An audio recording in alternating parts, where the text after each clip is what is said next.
পাশের বাড়ির আন্টির মেয়ে প্রিয়া আমাদের বাড়িতে আসার পর থেকেই আমি অদ্ভুত এক অস্বস্তি অনুভব করছিলাম। গভীর রাতে তৃষ্ণা পেয়ে রান্নাঘরে গিয়েছিলাম। পানি খেয়ে ফেরার পথে চোখ পড়ল ড্রয়িংরুমের সোফায়, সেখানে প্রিয়া ঘুমিয়েছিল। রাতের নরম আলোয় তার চেহারা যেন অন্যরকম লাগছিল। তার লম্বা চুল গাল ছুঁয়ে পড়ছিল, যা তাকে অপসরার মতো দেখাচ্ছিল। সে ঘুমের মধ্যে বারবার তার চুল সরানোর চেষ্টা করছিল। তার প্রতিটি নড়াচড়া, তার মৃদুশ্বাসের শব্দ এবং তার মুখের প্রশান্তি সবকিছুই যেন এক রহস্যময় অনুভূতি তৈরি করছিল। প্রিয়ার সরলতা আমাকে এক মুহূর্তের জন্য থমকে যেতে বাধ্য করে। আমি নিজেকে সামলানোর চেষ্টা করছিলাম, কিন্তু সেই রাতে প্রিয়ার সৌন্দর্য যেন আরও বেশি উজ্জ্বল হয়ে উঠেছিল।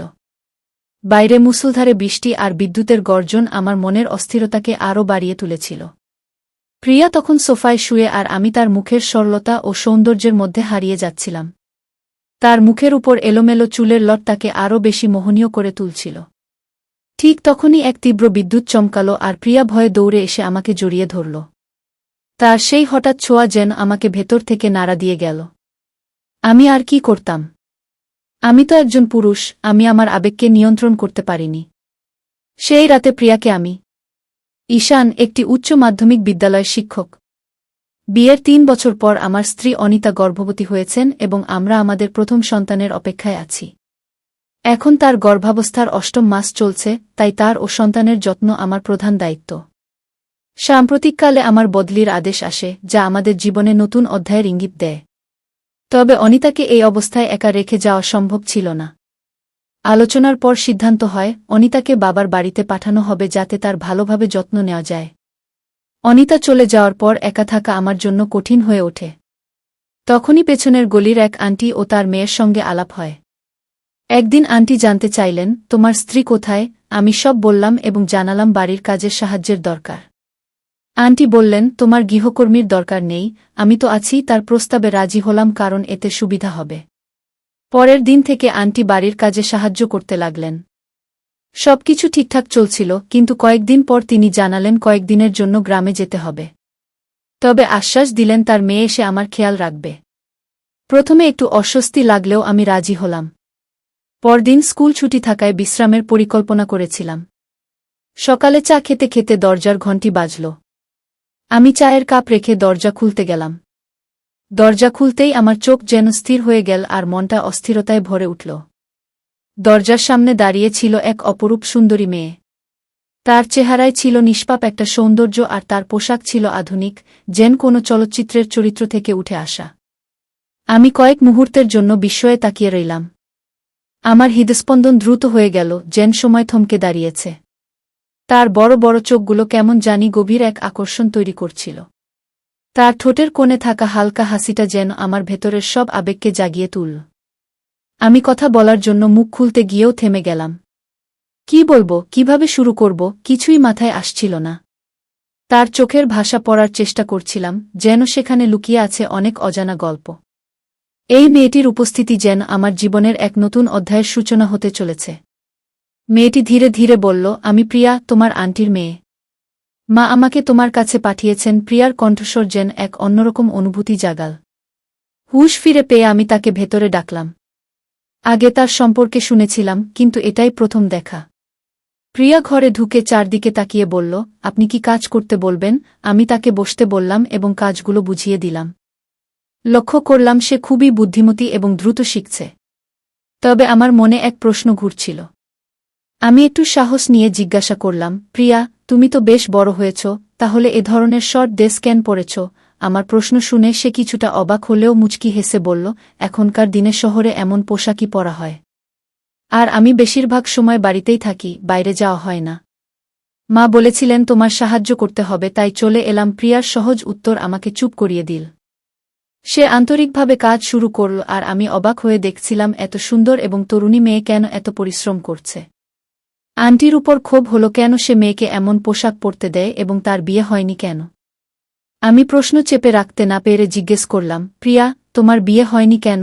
প্রিয়া হালকা হেসে বলল, বিয়ের জন্য অনেক টাকা লাগে। মা একাই সংসারের সব দায়িত্ব সামলান। এ অবস্থায় বিয়ের কথা ভাবার সময় কোথায়? তার কণ্ঠে চাপা বেদনার ছাপ স্পষ্ট ছিল। আমি বোঝানোর চেষ্টা করলাম, প্রিয়া, তুমি এত সুন্দর, যে কোনো ছেলেই তোমাকে বিয়ে করতে চাইবে। টাকার অভাব কোনো বড় বাধা হওয়া উচিত নয়। প্রিয়া চুপ করে রইল। তার মুখে অদ্ভুত শান্তি ছিল যা আমাকে আরও চিন্তায় ফেলে দিল। ধীরে ধীরে সে আমার বাড়িতে প্রতিদিন আসতে লাগল। তার সহজ সরল স্বভাব ও মনোযোগী কাজ দেখে আমি তার প্রতি বিশেষ টান অনুভব করতে শুরু করলাম। কিছুদিন পর আমি প্রিয়ার আচরণের সামান্য পরিবর্তন লক্ষ্য করলাম। একদিন আলাপের সময় সে হঠাৎ আমার স্ত্রী সম্পর্কে জানতে চাইল। আমি দ্বিধাহীনভাবে সব বললাম। আমার কথা শুনে প্রিয়ার মুখে অদ্ভুত আনন্দের ছাপ ফুটে উঠল। তার চোখ মুখে এক আলাদা উজ্জ্বলতা দেখা গেল। মনে হল অনিতা আরও কয়েক মাস বাড়ি ফিরছে না, এই ভাবনায় সে খুশি। এরপর থেকে প্রিয়ার আচরণ আরও অদ্ভুত হয়ে উঠল। সে শুধু কাজ করেই ক্ষান্ত থাকত না, বরং প্রতিদিন আমার জন্য নতুন নতুন রান্না করত। তার রান্না এতই সুস্বাদু হতো যে মনে হতো সে সত্যিই মন দিয়ে কাজ করছে। যদিও আমি এসব বিষয়কে তার দায়িত্বের অংশ হিসেবে উপেক্ষা করতাম। কিছুদিন পরে আমি লক্ষ্য করলাম প্রিয়া আমার পছন্দকে বিশেষ গুরুত্ব দিচ্ছে। সে এমন পোশাক পরত যা আমার ভালো লাগে এবং আমার ছোট ছোট ইশারাগুলো বুঝতে চেষ্টা করত। আমি তাকে কয়েকবার বলেছিলাম, প্রিয়া, তোমার কাজ যতটুকু বলেছি ততটুকুই করো। এর বেশি করার দরকার নেই, কিন্তু সে কখনোই আমার কথা শুনত না। ধীরে ধীরে আমি অনুভব করতে লাগলাম প্রিয়া যেন আমার স্ত্রীর মতো আচরণ করছে। সে মাঝে মাঝে আমার সামনে শাড়ি পরে আসত যা আমাকে হতবাক করত। তার ব্যবহার ক্রমেই জটিল হয়ে উঠছিল। সত্যি বলতে শাড়িতে প্রিয়া অপসরার মতো লাগত। তার সৌন্দর্য আমাকে ধীরে ধীরে আকর্ষণ করতে শুরু করেছিল, কিন্তু মনের এক কোণে অনিতার স্মৃতি আমাকে সবসময় সতর্ক করত। মনে হচ্ছিল ভালো আর অপরাধবোধের মাঝখানে আমি হারিয়ে যাচ্ছি। প্রিয়া তার চুলে গোলাপ লাগাতে শুরু করেছিল। তার চুল থেকে গোলাপের মৃদু সুগন্ধ ভেসে আসছিল যা পুরো ঘরটিকে সুরভিত করে তুলছিল। সে যখনই আমার কাছাকাছি আসত সেই সুগন্ধ যেন আমাকে আবিষ্ট করে রাখত। আমি চোখ বন্ধ করলেই প্রিয়ার মুখ ভেসে উঠত, মনে হতো যেন রঙিন স্বপ্নের জগতে হারিয়ে গেছি। তার মায়াবী হাসিতে ছিল এক অজানা রহস্য, আর চোখের ভাষা যেন না বলা কথা বলতে চাইত, যা আমার হৃদয়কে নাড়িয়ে দিত। আমি নিজেকে শান্ত করার চেষ্টা করছিলাম, কিন্তু তার উপস্থিতির সব প্রতিরোধ ভেঙে দিচ্ছিল। প্রিয়ার এই পরিবর্তন আমাকে ক্রমশ বিভ্রান্ত করে তুলছিল। মনে হচ্ছিল আমি এমন এক অনুভূতির দোলাচলে আটকে গেছি যেখান থেকে বেরোনো অসম্ভব। একদিন কথায় কথায় আমি তার মায়ের বিষয়ে জানতে চাইলাম, প্রিয়া, আন্টি কবে ফিরবেন? প্রিয়া একটু থেমে বলল, যে বিয়ের জন্য মা গ্রামে গেছেন সেটা এখনো হয়নি, হয়তো আরও কিছুদিন লাগবে। তার কথা শুনে আমি কিছুক্ষণ নীরব রইলাম। এই সময় প্রিয়ার আচরণ ও তার প্রতি আমার অনুভূতি আমাকে ভাবিয়ে তুলছিল। আমি শুধু বললাম, ঠিক আছে, তবে মাকে বলো যেন তাড়াতাড়ি ফিরে আসেন। তার জবাব আমার কাছে ঠিকঠাক লাগল। কিন্তু এরপর থেকে প্রিয়ার আচরণ যেন আরও বদলে গেল। প্রিয়া এখন প্রতিদিন শাড়ি পরে আসত। শাড়ির সঙ্গে তার চুলে গোলাপ লাগানো থাকত যা তাকে আরও আকর্ষণীয় করে তুলত। সে ঘরের কাজ এমনভাবে করত যে মনে হতো এটা শুধু কাজ নয়, বরং আমার কাছে আসার একটা চেষ্টা। তবে তার এই পরিবর্তন সত্ত্বেও আমার মনের একটা বড় অংশ অনিতার কথা মনে করিয়ে দিত। অনিতার সরলতা, তার প্রতি আমার দায়িত্ববোধ সবকিছুই আমাকে সবসময় সচেতন রাখত। প্রিয়ার এই ব্যবহার আমাকে দ্বিধাগ্রস্ত করে তুলেছিল। আমি বুঝতে পারছিলাম আমার এই অবস্থান ঠিক কিভাবে সামলানো উচিত। প্রিয়ার প্রতি আমার অনুভূতি সবসময় আমাকে ভুল পথে ভাবা থেকে বিরত রাখত।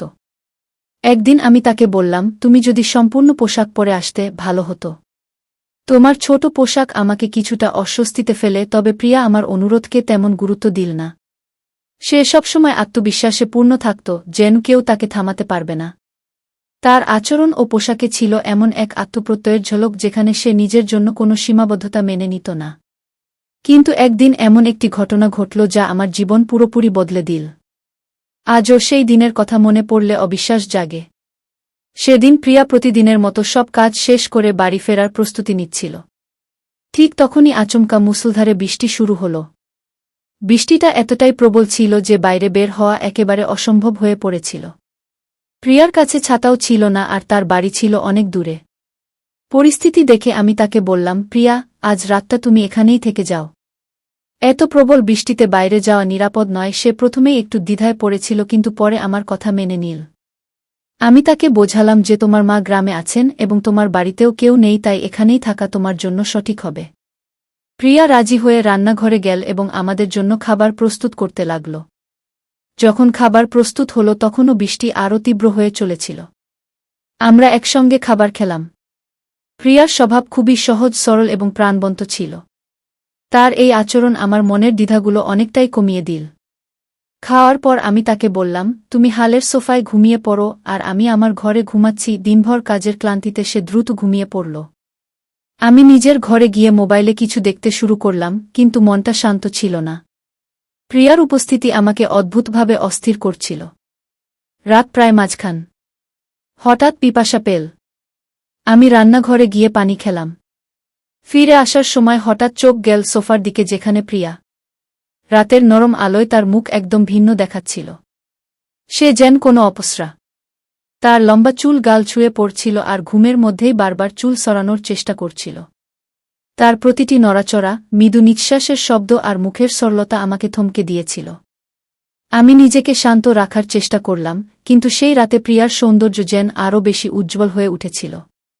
বাইরে মুষলধারে বৃষ্টি আর বিদ্যুতের ঝলকানি আমার মনে এক অদ্ভুত তুলছিল। প্রিয়া তখন সোফায় শুয়েছিল। তার মুখের সরলতা আর সৌন্দর্যে আমি যেন হারিয়ে গিয়েছিলাম। চুলের কয়েকটি এলোমেলো লট তার আকর্ষণ আরও বাড়িয়ে তুলেছিল। হঠাৎ একটি প্রচণ্ড বজ্রপাত হল, যা আমার অস্থিরতাকে আরও তীব্র করে তুলল। ভয়ে প্রিয়া দ্রুত উঠে দাঁড়াল এবং আতঙ্কে আমাকে জড়িয়ে ধরল। তার এই অপ্রত্যাশিত স্পর্শ যেন আমাকে ভেতর থেকে নাড়া দিয়ে গেল। আমি তার পিঠে হাত রেখে তাকে শান্ত করার চেষ্টা করলাম। সেই মুহূর্তে তার উপস্থিতি আমার মনের গভীরে এক অদ্ভুত অনুভূতির জন্ম দিয়েছিল। আমি নিজেকে স্থির রাখার চেষ্টা করছিলাম, কিন্তু তার চোখের ভয় এবং আমাদের এত কাছে থাকার অভিজ্ঞতা আমার ভেতরের ইচ্ছেগুলোকে আরও জাগিয়ে তুলছিল। বাইরে ঝড়ের গর্জন চলছিল, কিন্তু আমার মনের ভেতরে চলছিল আরেক রকমের অস্থিরতা। আমি তাকে সান্ত্বনা দিতে আলতোভাবে কাছে টেনে নিলাম। সে ভয়ে আরও বেশি করে আমাকে আগলে ধরল। মনে হচ্ছিল আমাদের দুজনের অস্তিত্ব যেন এক হয়ে যাচ্ছে। বৃষ্টির ধারা অবিরাম চলছিল, থামার কোনো লক্ষণ দেখা যাচ্ছিল না। তার উষ্ণতা আমাকে সেই অনুভূতিগুলোর কথা মনে করিয়ে দিচ্ছিল, যা আমি বহুদিন ধরে নিজের মধ্যে লুকিয়ে রেখেছিলাম। হঠাৎ প্রিয়া নিচু স্বরে বলল, ঈশান, তোমাকে প্রথম যেদিন দেখেছিলাম সেদিন থেকেই আমি তোমাকে পছন্দ করি। তাই আমি সবসময় তোমার কাছাকাছি থাকার অজুহাত খুঁজতাম। তার কথাগুলো আমার হৃদয়ে এক অদ্ভুত ঝাঁকুনি দিল। সে এতটা খোলামেলা তার অনুভূতি প্রকাশ করছিল, আর আমি নিজেকে সমেত রাখার জন্য চেষ্টা করছিলাম। সেই রাতে আমরা দুজনেই একে অপরের উপস্থিতিতে হারিয়ে গিয়েছিলাম। বৃষ্টি ধীরে ধীরে থেমে গিয়েছিল। প্রিয়া আমার কাছ থেকে একটু দূরে সরে গিয়ে শান্তভাবে ঘুমানোর চেষ্টা করল, কিন্তু আমার মধ্যে তখন অপরাধবোধ আর নানা চিন্তার ঢেউ উঠছিল। সারারাত আমি জেগেছিলাম, নিজের মনের গভীরে চলমান দ্বন্দ্বের সঙ্গে লড়াই করতে করতে। ভোরের আলো ফুটতেই চোখ খুললাম। দেখি প্রিয়া এখনও আমার পাশে শান্তভাবে ঘুমিয়ে আছে। আমার হৃদয় তখন যেন প্রচণ্ড বেগে ধুকপুক করতে শুরু করল। নিজেকে দ্রুত সামলে নিয়ে আমি নীরবে প্রিয়াকে সরিয়ে দিলাম এবং ঘর থেকে বেরিয়ে এলাম। মন তখন নানা প্রশ্নে ভারাক্রান্ত। সেই রাতের স্মৃতিগুলো আমাকে এক অদ্ভুত সংকটের মুখে দাঁড় করিয়ে দিয়েছিল। চিন্তায় ডুবে গেলাম, যদি অনিতা সবকিছু জানতে পারে তবে কি ঘটবে? সে কি আমাকে ক্ষমা করবে? আমাদের সন্তান যে অচিরে পৃথিবীতে আসবে, সে কি কখনো তার বাবার প্রতি গর্ব অনুভব করবে? আত্মীয় স্বজন আর সমাজ কি বলবে? আমি কি আমার পরিবার এবং দায়িত্বের কথা ভুলে গেছি? এই প্রশ্নগুলো যেন এক বিশাল ভার হয়ে আমার মনকে চেপে ধরল। নিজেকে দোষারোপ করতে করতে ভেতরে ভেতরে ভেঙে পড়ছিলাম। মনে হচ্ছিল আমি এক গভীর অন্ধকারে ডুবে যাচ্ছি। কিছুক্ষণ পর প্রিয়া স্নান সেরে আমার ঘরে প্রবেশ করল। তার মুখ ছিল শান্ত, কিন্তু তার চোখে এক অদ্ভুত অনুভূতির ছাপ স্পষ্ট ছিল। সে মাথা নিচু করে বলল, ঈশান, গত রাতে যা ঘটেছে আমি কখনোই তা ভুলতে পারব না। তার কথাগুলো শোনার পর আমি আরও বেশি অপরাধবোধে ভুগতে লাগলাম। মনে হচ্ছিল আমি যেন নিজের ভুলের ভার সইতে পারছি না। আমি আরও বেশি অস্থির হয়ে পড়লাম। তাড়াতাড়ি বললাম, প্রিয়া, আমাকে ক্ষমা করে দাও। এটা সব আমার দোষ। আমার এমন করা উচিত ছিল না। কিন্তু প্রিয়া আমার কথা মাঝপথে থামিয়ে দিয়ে বলল, থামো ঈশান, তোমাকে ক্ষমা চাইতে হবে না। দোষ আমারই ছিল। আমি যেদিন থেকে তোমার বাড়িতে এসেছি তুমি কখনো আমাকে ভুল চোখে দেখোনি। তোমার এই ব্যবহারই আমাকে মুগ্ধ করেছে। সে আরও বলল, তুমি একদিন আমাকে ছোট পোশাক না পরে পুরো পোশাক পরতে বলেছিলে।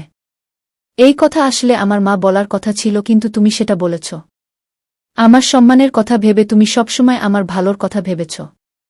আর এটাই আমাকে তোমার দিকে আকৃষ্ট করেছে। তার এই কথাগুলো শুনে আমি আরও বেশি অস্বস্তিতে পড়ে গেলাম। আমি বুঝতে পারছিলাম না তার কথার কি জবাব দেব।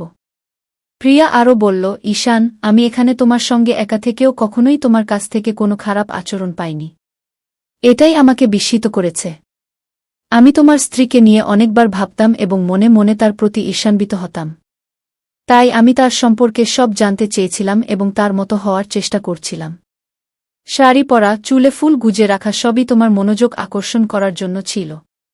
কিন্তু তবুও তুমি আমাকে কখনোই অন্যভাবে দেখোনি। সত্যি বলতে, তোমার মতো সৎ মানুষ আমি আর কখনো দেখিনি, প্রিয়া বলছিল। তার প্রতিটি কথা আমার মনে অস্বস্তি আর অপরাধবোধ সৃষ্টি করছিল। আমি অপরাধবোধে ডুবে যাচ্ছিলাম। কিছুক্ষণ চুপ থেকে বললাম, প্রিয়া, আমাকে ক্ষমা করো। যা হয়েছে তা ভুলে যাও। কাল থেকে তুমি আমার বাড়িতে আর আসবে না। প্রিয়া শান্তভাবে উত্তর দিল, ঈশান, আমি কোনো টাকা চাই না। যা হয়েছে তা আমাদের মধ্যেই থাকবে। তোমার স্ত্রীকেও কিছু জানতে দেব না। আমি তোমার সংসার ভাঙতে চাই না। কথা শেষ করে প্রিয়া চলে গেল। এরপর আমি কয়েকদিনের জন্য স্কুলে যাওয়া বন্ধ করে দিলাম। বাড়িতেই সময় কাটছিল, কোথাও মন বসছিল না। প্রিয়া আর কখনো আসেনি। কয়েকদিন পরে আমার স্ত্রী ফোন করে জানালো, তুমি বাবা হয়েছ। তোমার একটি ছেলে হয়েছে। সেই মুহূর্ত থেকে আমি ছেলের আনন্দে মগ্ন হয়ে গেলাম। স্ত্রী ফিরে এলে আমরা সুখী জীবনে ডুবে গেলাম আর সেই রাতের ঘটনা একেবারে ভুলে গেলাম। কিন্তু একদিন হঠাৎ দরজার বেল বাজল। আমি দরজা খুলে দেখলাম দরজার সামনে একটি উপহার রাখা রয়েছে। আমি চারপাশে তাকালাম কিন্তু কাউকে দেখতে পেলাম না। এরপর আমি উপহারটি তুলে নিলাম এবং বাড়ির ভেতরে এসে আমি ধীর পায়ে উপহারটি খুললাম। ভিতরে ছোট শিশুর খেলনা, নরম তুলতুলে জামাকাপড় এবং একটি লাল গোলাপ রাখা ছিল। মুহূর্তেই বুকের ভেতরটা কেঁপে উঠল। বুঝতে আর বাকি রইল না এটি প্রিয়া রেখে গিয়েছে। মনের মধ্যে এক অদ্ভুত ভারী অনুভূতি তৈরি হল। স্মৃতিগুলো চোখের সামনে ভেসে উঠতে লাগল, তার হাসি, তার ছোঁয়া আর সেই দিনগুলোর কথাগুলো মনে পড়তে লাগল। ঠিক তখনই আমার স্ত্রী জিজ্ঞাসা করল, এই উপহারটি কে রেখে গেল? আমি চুপ করে দাঁড়িয়ে রইলাম। চোখ পড়ল উপহারের সঙ্গে রাখা একটি চিঠির দিকে। হাত কাঁপতে কাঁপতে চিঠিটি তুললাম এবং পড়তে শুরু করলাম। চিঠিতে আমার ছেলের জন্য শুভকামনা জানানো হয়েছিল। প্রতিটি শব্দ যেন আমার হৃদয়কে টেনে বের করে আনছিল। কিন্তু প্রেরকের নামের জায়গাটি ফাঁকা ছিল। মনে হচ্ছিল সেই ফাঁকা জায়গা যেন প্রিয়ার অস্তিত্বের ছায়া হয়ে রয়ে গেছে। আমি স্ত্রীর দিকে তাকিয়ে হাসির আড়ালে চোখের জল লুকিয়ে বললাম, এটি হয়তো কেউ শুভেচ্ছা পাঠিয়েছে। সে কিছু বলতে যাচ্ছিল কিন্তু ঠিক তখনই আমাদের ছেলে জোরে কেঁদে উঠল। স্ত্রী সবকিছু ভুলে তাড়াতাড়ি ছেলের কাছে ছুটে গেল। আমি এক মুহূর্ত দাঁড়িয়ে রইলাম। মনে হলো আমার ভেতরের এক অংশ যেন চিরতরে হারিয়ে গেল। এরপর থেকে আমি আর কখনো প্রিয়াকে দেখতে পাইনি। সে তার কথা রেখেছিল। নিজেকে হারিয়ে আমার সংসারকে সুখ এবং শান্তির আশ্রয় দিয়েছিল। আমি জানি কোথাও না কোথাও থেকে সে এখনও আমাদের দেখে হাসছে। বন্ধুরা, এই ছিল আজকের গল্প। যদি এই গল্পটি ভালো লেগে থাকে তাহলে দয়া করে ভিডিওটি লাইক, শেয়ার এবং আমাদের চ্যানেলটি সাবস্ক্রাইব করুন। পাশে থাকা বেল আইকনটি প্রেস করুন যাতে করে আমরা যখনই নতুন ভিডিও আপলোড করি তার নোটিফিকেশন সবার আগে আপনার কাছে পৌঁছে যায়। ধন্যবাদ। দেখা হবে আমাদের পরবর্তী ভিডিওতে।